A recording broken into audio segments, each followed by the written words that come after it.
maanta oo 15 December 2021 madaxweynaha dawladda Hirshabelle Mudane Cali Guudlaaw Xuseen ayaa maanta shir gudoomiyay kulanka golaha xukuumadda dawladda Hirshabelle.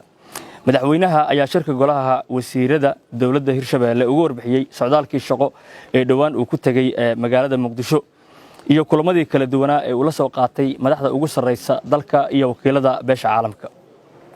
golaha xukuumadda ayaa cod gacantaaga ku ansixiyay miisaaniyad sanadeedka 2022 oo wasaaradda maaliyadda iyo horumarinta dhaqaalaha dawladda Hirshabelle u soo gudbisay golaha xukuumadda dawladda. kulanka waxa kale oo looga hadlay in hay'adaha dawladda ay isticmaalaan akoon xisaabeedka uga furan wasaaradda maaliyadda wasaaradii aan lahayna ay hadda furato.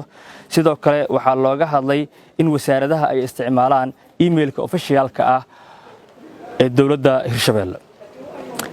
golaha wasiirada ayaa maanta dood xoog leh ka yeeshay bixinta kaararka aqoonsiga wasaaradaha iyo guud dawladda iyadoo goluhu isla qaateen in sanadka cusub dawladda Hirshabelle soo saari doonto kaarar cusub oo midaysan oo laga bixin doono madaxtooyada dawladda Hirshabelle.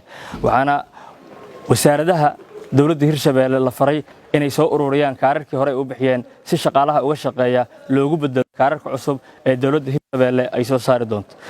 ugu dambeyn madbacadaha sameeya kaararka aqoonsiga waxaa looga digay inaysan ku kadsoomin sameynta kaarar aan sharci ahayn cidda lagu helana laga qaadi doono tan sharciga. golaha wasiirada ee dawladda Hirshabelle qodobada ayay maanta ka doodeen oo ugu weyneed ansixinta ay ansixiyeen miisaaniyadda dawladda Hirshabelle idinkuna aad iyo aad ayaa u mahadsantihiin. wabillahi tawfiiq.